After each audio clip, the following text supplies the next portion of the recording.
En este vídeo vamos a hablar sobre los constructores y el destructor.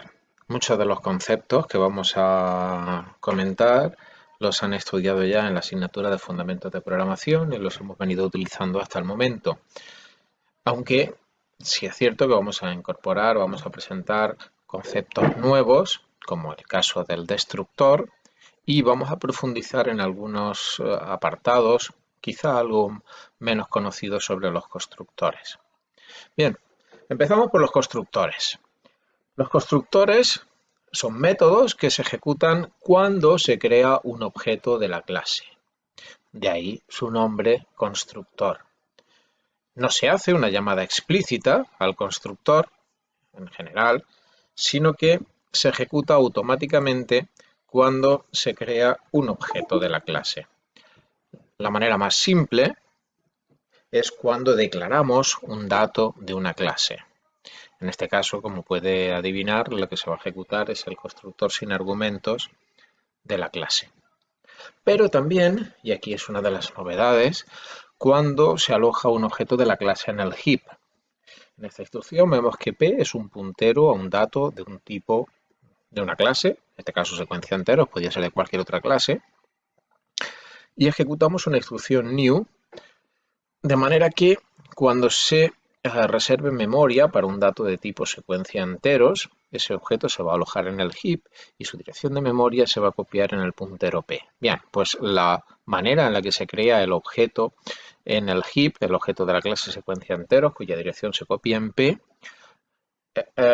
la efectúa el constructor de la clase, en este caso también un constructor sin argumentos. Normalmente los constructores se utilizan para iniciar los objetos de la clase y asegurarse que tienen un estado válido en el momento de su creación. En este punto prestaremos o daremos mucha atención a esta nota, porque fijaremos precondiciones para los objetos de la clase y nos aseguraremos que el constructor se deje o construya, inicie el objeto de forma que se cumplan estas precondiciones. Bien, si los objetos requieren memoria dinámica, que es el caso que nos ocupa, es la novedad en esta asignatura, la reserva de memoria la realizarán los constructores y la liberación de la memoria de los que ocupan los datos la realizará el método destructor. Pueden existir varios constructores para una clase, lo sabemos, y este es un gran ejemplo de la sobrecarga de funciones, en este caso sobrecarga de métodos. De hecho, además de la sobrecarga o como adición a la sobrecarga o alternativa a la sobrecarga, podemos escribir o resumir en un constructor utilizando los argumentos por defecto varios constructores, de forma que sintácticamente disponemos de un solo método, aunque con la posibilidad de actuar de forma diferente. En esto podrán trabajar en los ejercicios. Los constructores habitualmente son métodos public y de hecho trabajaremos siempre con constructores públicos. Sintácticamente recordamos que un constructor tiene el mismo nombre que la clase en la que está declarado y no devuelve nada. Eso no significa que sea una función void, simplemente que cuando escribimos la sintaxis de un constructor no indicamos ningún tipo devuelto, ni siquiera la palabra void acompaña al nombre del constructor. Bien, ¿qué ocurre si en una clase no se define ningún constructor? Ya lo sabemos, el compilador crea un constructor de oficio, sin argumentos, y su misión es simplemente la de posibilitar la creación de objetos de la clase. En cualquier caso, cuando se escribe cualquier constructor, por ejemplo un constructor con argumentos, y el problema si lo requiere, el compilador ya no proporciona el constructor de oficio. Y en ese caso, si lo necesitamos, si estamos interesados en él, tendremos que escribirlo.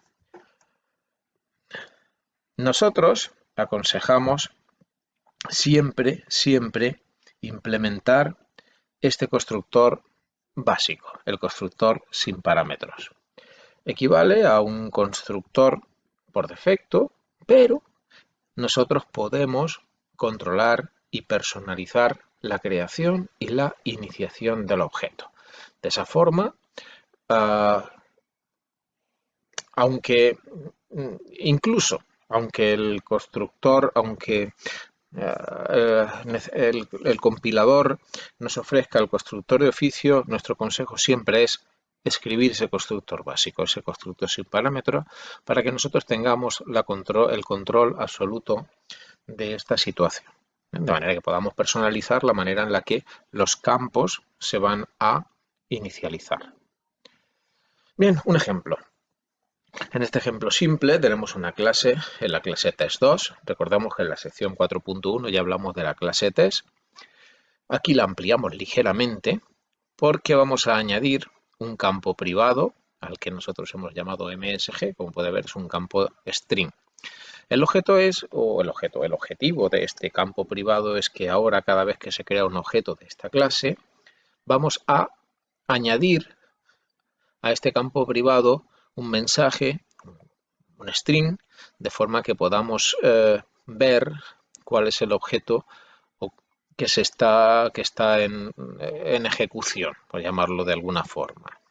Por ejemplo, en este caso, en el constructor sin argumentos, cuando se crea un objeto de la clase, lo que estamos indicándole al constructor es que escriba en el campo privado MSG un mensaje. En este caso, copiará el valor que aparece entre comillas, el literal vacío, lo guardará.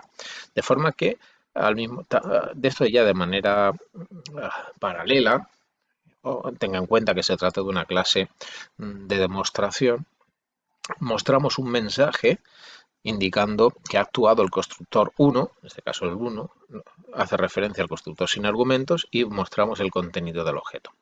Por ejemplo, en el caso de esta variable, local vacía, de la clase test2, cuando se declara, sabemos que actúa el constructor sin argumentos. Bien, pues el efecto que tendría este constructor sería que en la función en la que estuviera declarada este dato, se crearía este objeto, local vacía, cuyo campo MSG contendría este valor.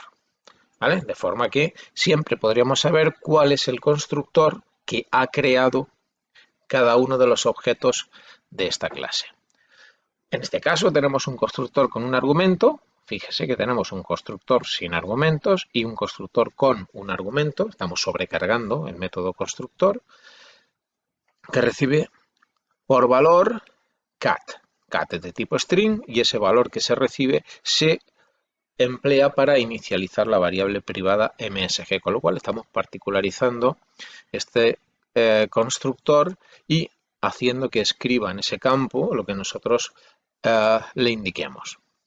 Bien, estos dos constructores se pueden utilizar en distintos ámbitos. Por ejemplo, en este caso estamos creando una variable global antes que la función main, antes que cualquier otra función, se encuentra esta declaración.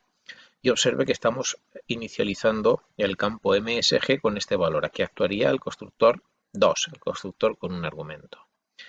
Aquí tenemos una función y localmente esa función estamos creando una variable local a la que llamamos local f con este mensaje y la función termina su ejecución, por lo tanto entendemos que deberá actuar el destructor, lo veremos posteriormente. Y en la función main estamos creando dos datos, un dato local, haciendo que actúe el constructor segundo, el que recibe el mensaje, luego hay una llamada a la función y finalmente estamos creando una variable local vacía, la misma que vimos al inicio del ejemplo, donde actúa el constructor sin argumentos. Bueno, una vez que acaba la función main, se supone que actuarían los destructores de las variables locales a main y finalmente se supone que actuaría el destructor de la variable global. Cuando ejecutamos este programa podemos ver los mensajes que generan los constructores. En primer lugar, la variable global, a continuación la variable local a main, después la variable de la función, recuerde que main hizo una llamada a la función y finalmente se crea la variable con contenido vacío dentro de la función main.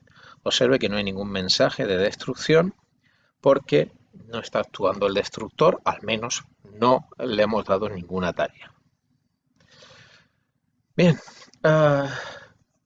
finalmente, para un recordatorio, y es que cuando una clase contiene un dato de otra clase, es obligatorio iniciar el objeto de la clase usando iniciadores de miembro. Por ejemplo, recordamos la clase punto, muy utilizada, que, por ejemplo, podemos utilizarla en la clase circunferencia para indicar que el centro, el campo centro de la clase circunferencia es un dato de tipo punto. Por lo cual, dentro de una clase tenemos un dato de otra clase. Bien, pues el constructor de las circunferencias debe invocar de forma explícita al constructor de la clase punto en la iniciación utilizando el operador dos puntos. En este caso, el constructor de la clase circunferencia recibe tres valores, todos ellos por defecto: coordenada X, coordenada Y y el radio. Bien, pues los dos primeros se utilizan, como puede ver aquí, para darle valor al campo centro. En este caso, esta instrucción o esta construcción, mejor dicho, que aparece aquí detrás de los dos puntos, lo que hace es llamar de forma implícita al constructor de los puntos. Se supone que debe haber un constructor dentro de la clase punto que recibe dos valores, X e Y, y construye un dato de la clase punto. Bien, pues eso es lo que hace, en este caso, esta construcción sintáctica. Finalmente, el radio se inicializa a partir del último argumento, ¿vale? Esto es obligatorio, hacerlo cuando tenemos una clase que tiene un campo de otra clase.